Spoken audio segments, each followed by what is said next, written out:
ఓం గంగణపతే నమ. ఐం సరస్వత్యే నమ. శ్రీమాత్రే నమ. ద్రాం దత్తాత్రేయాయ నమ. ఓం శరవణ భవాయ నమ. ఓం నమ శివాయ శివాయ గురువే నమ. క్లీం కృష్ణాయ గోవిందాయ గోపీ జనవల్లభాయ శ్రీకృష్ణ పరబ్రహ్మణే నమో నమ. ద్రాం దత్తాత్రేయాయ నమ. శ్రీరామ జయ రామ జయ జయ రామ రామాయ నమో నమ. క్రీం క్రీం మహాకాళికాయ నమ. యూట్యూబ్ ప్రేక్షకులకందరికీ కూడా నమస్కారం అండి. నేను పాలపర్తి గురునాశన్మ జ్యోతిష్యం వాస్తు సిద్ధాంతని మీకంతా కూడా గోచారిత్య గ్రహాల యొక్క స్థితిగతి కలయిక వాటి ప్రభావం అంతా కూడా మేషాది ద్వాదశ రాశుల వాళ్ళకి ఎటువంటి ప్రభావం చూపిస్తున్నాయి అంతా కూడా విశ్లేషణ చేయడం జరుగుతుంది. ఈ రోజున మనం చెప్పబోయే విషయం ఏంటిదంటే ప్రధానంగా గృహయోగాలు మేషాది ద్వాదశ రాశుల వాళ్ళకి ఎటువంటి పరిష్కారం చేయడం వల్ల శీఘ్రంగా గృహయోగాలు సిద్ధిస్తాయి. తీరని కలగా ఉన్న గృహయోగం అంతా కూడా స్వగృహయోగం అంతా కూడా ఏ యొక్క దశలో అంతా కూడా రావడానికి ఆస్కారం ఉంటుంది. ఏ గ్రహం అంతా కూడా కారకత్వాలుగా గృహయోగం చెప్పడం జరుగుతుంది. లగ్నం తెలిసి ఉంటే కనుక లగ్నాన్ని చూసుకోండి, లేదు రాశి తెలిసి ఉంటే కనుక రాశిని చూసుకోండి. తద్వారా మీకంతా కూడా సంపూర్ణ విశ్లేషణకి మీకు పరిష్కారం దొరుకుతుంది. తద్వారా మీరంతా కూడా శీఘ్ర గృహయోగము స్థిరాస్తి లభించడానికైనా కానీ భూసంపద సిద్ధించడానికైనా కానీ ఈ గ్రహాలు మేషాది ద్వాదశ రాశుల మీద కొన్ని స్థానాలంతా కూడా కారకత్వంగా చెప్పడం జరుగుతుంది. ప్రధానంగా అంగారకుడు గృహయోగానికి కారణంగా చెప్పడం జరుగుతుంది. ప్రధానంగా భూసంపద సిద్ధించాలన్నా, స్థిరాస్తి లభించాలన్నా, భూసంపదమైన వ్యాపారాలు చేయాలన్నా, ప్రధానంగా గృహయోగం సిద్ధించాలన్నా జాతకరీత్యా మనకి చతుర్థ స్థానం కేంద్రంగా చెప్పడం జరుగుతుంది. మరియు దశమ స్థానము నవమ స్థానం కేంద్రంగా చెప్పడం జరుగుతుంది. ప్రధానంగా దశమ స్థానం అంతా కూడా రాజయోగ కారణంగా చెప్పడం జరుగుతుంది.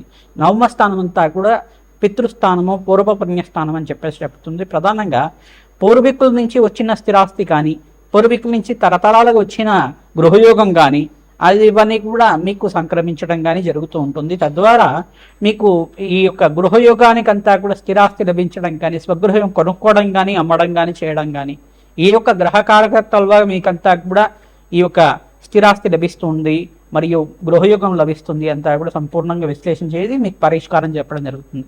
ప్రధానంగా చూసుకుంటే అంగారకుడంతా కూడా భూమిపుత్రుడిగా చెప్పడం జరుగుతుంది. మరియు భూమిపుత్రుడంతా కూడా ఈ భూమికి అధిష్టాన దేవతగా ఈ యొక్క పృథ్వీనంతా కూడా పరిపాలించే విధంగా ఉంటారు. ప్రధానంగా చూసుకుంటే ఈ యొక్క అధిపత్యం రావాలన్నా కానీ ప్రధానంగా రాజ్యయోగం రావాలన్నా విపరీత రాజయోగాలు రావాలన్నా గృహయోగం సిద్ధించాలి, స్థిరాస్తి లభించాలి, ప్రధానంగా భూసంపద ఎక్కువగా ఉండాలి. తద్వారా మీకంతా కూడా రాజ్యాధిపత్యం లభిస్తుందని చెప్పేసి విపరీత రాజయోగాలు సిద్ధిస్తాయి. అనంతమైన ఐశ్వర్య ప్రాప్తి కలుగుతుంది, ధనాదాయం పెరుగుతుంది, సంఘంలో గౌరవం పెరుగుతుంది. స్థిరాస్తిని బట్టే మీకంతా కూడా సంఘంలో గౌరవం పెరుగుతుంది అన్నమాట. ప్రధానంగా చూసుకుంటే ఈ స్థానాలు చతుర్థ స్థానము, నవమ స్థానము, దశమ స్థానం కేంద్రంగా చెప్తారు. ప్రధానంగా జ్యోతిష పరిభాషలు ఈ స్థానాలంతా కూడా కేంద్రంగా గృహయోగానికి స్థిరాస్తికి కారణమవుతుంటాయి. ప్రధానంగా మాతృమూలకమైన స్థిరాస్తి కానీ పితృమూలకమైన స్థిరాస్తి రావాలన్నా కానీ ఈ గ్రహాలంతా కూడా యొక్కరంగా ఉండాలి. బృహస్పతి, అంగారకుడు, శుక్రుడు యొక్కరంగా ఉండాలి. ప్రధానంగా శని భగవానుడు కూడా యొక్కరంగా ఉండాలి. తద్వారా మీకు అంతా కూడా విపరీత రాజయోగము ఈ యొక్క గృహయోగ సిద్ధి కానీ స్థిరాస్తి లభం కానీ రావడానికి ఆస్కారం ఉంటుంది. ప్రధానంగా చూసుకుంటే నవగ్రహాల ఆరాధన శ్రేష్టంగా చేసుకోవాలి. మేషాది ద్వాదశ రాశుల వల్ల మీరంతా కూడా నవగ్రహ ఆరాధన ప్రతినిత్యం కూడా ఆచరించడం వల్ల నవగ్రహ దేవాలయంలో ప్రధానంగా మీరంతా కూడా ప్రతిరోజు ప్రదక్షిణాలు చేయడం, 11 ప్రదక్షిణ కానీ 24 ప్రదక్షిణాలు కానీ 27 ప్రదక్షిణలు కానీ ఆవునేతో దీపారాధన చేయడం నవగ్రహాల దగ్గర అంతా కూడా తరచుగా చేసుకుంటూ ఉంటే కనుక తీరని కలగా ఉన్న గృహయోగం స్వగృహయోగం అంతా కూడా సిద్ధించడానికి ఆస్కారం ఉంటుంది. ప్రతినిత్యం కూడా వసుధాదేవి ఆరాధన చేసుకోవడం, ప్రధానంగా వసుధాదేవి ఆరాధన ఎవరైతే చేసుకుంటుంటారో ప్రతినిత్యం కూడా ఈ గృహయోగం కానీ స్థిరాస్తి లభించడం కానీ భూసంపద సిద్ధించడానికి కానీ తీరని కలగా ఉన్న స్థిరాస్తి అంతా కూడా లభించడం కానీ జరుగుతూ ఉంటుంది.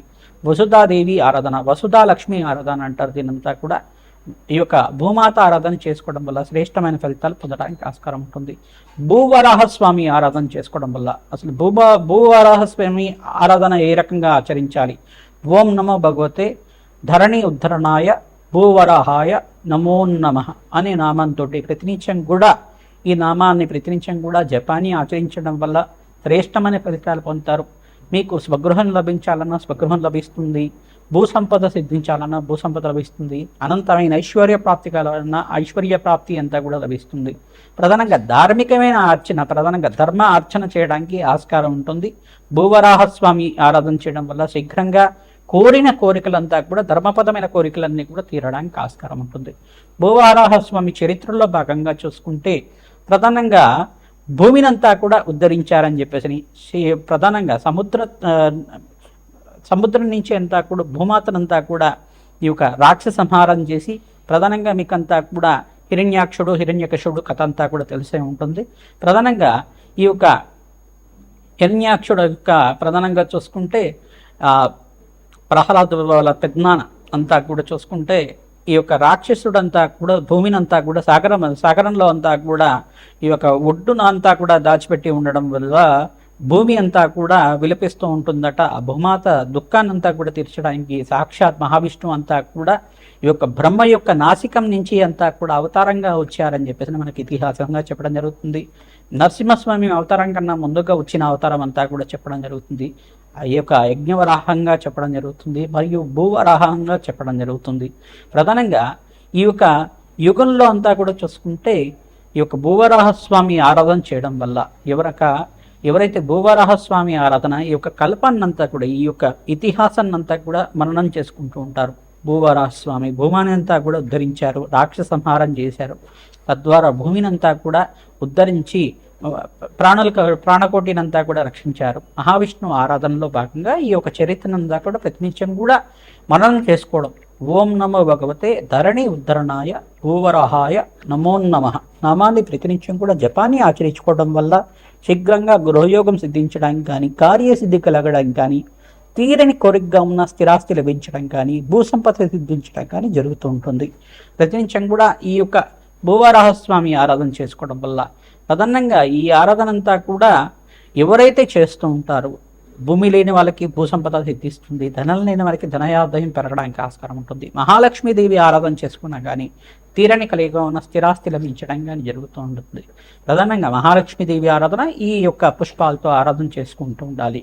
ప్రధానంగా తామర పూలతో కానీ, మల్లెపూలతో కానీ, ప్రధానంగా చూసుకుంటే ఈ యొక్క మందార పుష్పాలతో అయినా కానీ ఆచరించుకోవడం వల్ల శీఘ్రంగా స్థిరాస్తి లభించడానికి ఆస్కారం ఉంటుంది.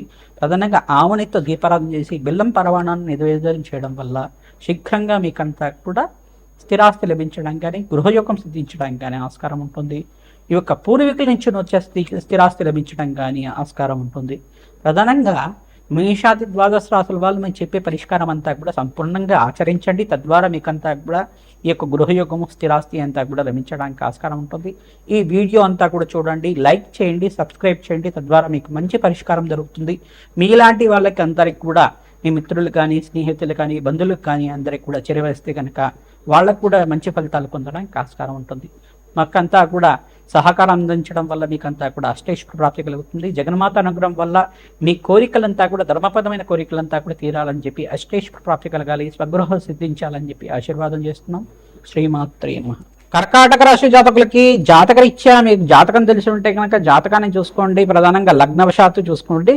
లగ్నం తెలిసి ఉంటే కనుక లగ్నాన్ని చూసుకోండి. లేదంటే కనుక మీరు రాశి తెలిసి ఉంటే కనుక రాశిని చూసుకోండి. మీ జాతకరీత్యా ప్రధానంగా చూసుకుంటే చతుర్థ స్థానము గృహస్థానానికి గురించి చెప్తుంది, స్థిరాస్తి గురించి చెప్తుంది, పూర్వీకుల నుంచి వచ్చిన సంక్రమించిన స్థిరాస్తి అని చెప్పేసి చెప్తుంది, తరతరాలకు వచ్చిన ఆస్తి గురించి చెప్తుంది. ప్రధానంగా నవమస్థానము పూర్వ పుణ్యస్థానము పితృస్థానం అని చెప్పేసి చెప్తుంది. పితృ నుంచి అంటే పూర్వీకుల నుంచి వచ్చిన స్థిరాస్తి గురించి కానీ, స్వగృహయోగం గురించి అయినా కానీ చెప్తూ ఉంటుంది. దశమ స్థానం రాజయోగ స్థానం. రాజయోగాలు సిద్ధించాలన్నా, వంశాభివృద్ధి కలగాలన్నా, వృత్తి స్థానంలో అభివృద్ధి కలగాలన్నా ఈ యొక్క దశమ స్థానం కేంద్రంగా చెప్పడం జరుగుతుంది. ఈ యొక్క స్థానాల్లో అంతా కూడా గృహయోగానికి అంతా కూడా కేంద్రంగా ఈ యొక్క చంద్రభగవానుడు జాతకరీత్యా యోగకరంగా ఉండాలి. మరియు చతుర్థాధిపతి శుక్రుడు అంతా కూడా యోగకరంగా ఉండాలి. మరియు ఇక్కడ చూసుకుంటే యోగకరంగా మీకంతా కూడా అంగారకుడు యోగకరంగా ఉండాలి. జాతకరీత్యా నీచ స్థానంలో సంచారం చేసుకోకూడదు. ప్రధానంగా శనీశ్వరుడు యోగకరంగా ఉండాలి, మరియు శుక్రుడు యోగకరంగా ఉండాలి, మరియు బృహస్పతి అంతా కూడా యోగకరంగా ఉండాలి. ఈ గ్రహాల యొక్క కేంద్రంగా దశనాథుడు యోగకరంగా ఉంటే ఏ దశ నడుస్తుంది జాతకరీత్యా ఆ దశానాథుడు కూడా యోగకరంగా ఉండాలి. ఆ దశల్లో అంతా కూడా శీఘ్రంగా మీకంతా కూడా ఈ యొక్క దశల్లో శీఘ్రంగా కర్కాటక రాశి జాతకులకి దాదాపుగా మీకంతా కూడా 27 వయసు ఉన్నప్పటి నుంచి అంటే మీకు జాతకరీత్యా ఈ వయసులో అంతా కూడా గృహయోగం సిద్ధించడానికి అవకాశం ఉంటుంది అని చెప్పేసి రాసి పెట్టుంది. అంటే గ్రంథాల్లో తాళపత్ర గ్రంథాలు అంతా కూడా రాసి పెట్టింది. కావున విశ్లేషణ చేయడం జరుగుతుంది.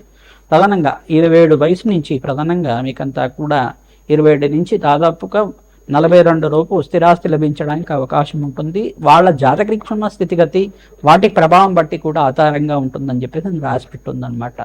ప్రధానంగా పూర్వీకుల యొక్క స్థిరాస్తి లభించడానికన్నా కానీ మీరు స్వర్గార్జితంగా సొంతంగా సంపాదించుకోవడానికి ఆస్కారంగా ఉంటుంది. ప్రధానంగా మీకంతా కూడా సూర్య భగవానుడు యొక్క రంగం ఉంటే పూర్వీకుల నుంచి వచ్చిన స్థిరాస్తి అంతా కూడా లభించడానికి ఆస్కారం ఉంటుంది. ఎవరికైనా కానీ కోర్టు కేసులో ఆస్తి అంతా కూడా ఇరుక్కుపోవడం కానీ, మీ పేరు మీద ఉన్న భూములంతా కూడా తగాదాల్లో ఉండడం కానీ జరుగుతూ ఉండడం అంటే శని భగవానుడు రాహు యొక్క కలయిక కానీ, కొన్ని గ్రహాల యొక్క కలయిక, కేతు అంగారకుడు షష్ఠస్థానంలో అష్టస్థానంలో కానీ, దుస్థానంలో కానీ, వ్యయస్థానంలో కానీ ఉండడం, చతుర్థ స్థానంలో కూడా కొన్ని పాపగ్రహాలు ఉండడం, లగ్నానికి పాపగ్రహాలు ఉండడం, నవమ స్థానంలో పాపగ్రహాలు ఉండడం, పితృదోషంలో ఉండడం అనేది జరుగుతూ ఉంటుంది. ఈ గ్రహస్థితి ఉంటే కనుక మిశ్రమైన ఫలితాలు ఉండడానికి ఆస్కారం ఉంటుంది. ప్రధానంగా మీరంతా కూడా ఈ కర్కాటక రాశి జాతకులు పరమేశ్వరుడు ఆరాధన శ్రేష్టంగా చేసుకోవాలి. ప్రధానంగా ఈ యొక్క చెరుకు రసంతో, దానిమ్మ రసంతో అభిషేకం చేయించడం, ద్రాక్ష రసంతో అభిషేకం చేయించడం, సుబ్రహ్మణ్య స్వామి ఆరాధన చేసుకోవడం శ్రేష్టమైన ఫలితాలు పొందడానికి ఆస్కారం ఉంటుంది. ప్రధానంగా భూవరాహస్వామి చరిత్రనంతా కూడా పారాయణం చేసుకోవడం. ఓం నమో భగవతే ధరణి ఉద్ధరణాయ భూవరాహాయ నమో నమః నామాన్ని ప్రతినిత్యం కూడా జపాన్ని ఆచరించుకోవడం, భూవరాహస్వామి చరిత్రనంతా కూడా పారాయణం చేయడం శ్రేష్టమైన ఫలితాలు పొందుతారు. ప్రధానంగా మీరు వసుధాదేవి ఆరాధన చేసుకోవడం వల్ల కూడా శీఘ్రంగా గృహయోగము సిద్ధించడానికి ఆస్కారం ఉంటుంది. ఓం శ్రీం వసుధాదేవ్యై నమః. ఓం శ్రీం వసుధాదేవ్యై నమః. ఓం శ్రీం వసుధాదేవ్యై నమః.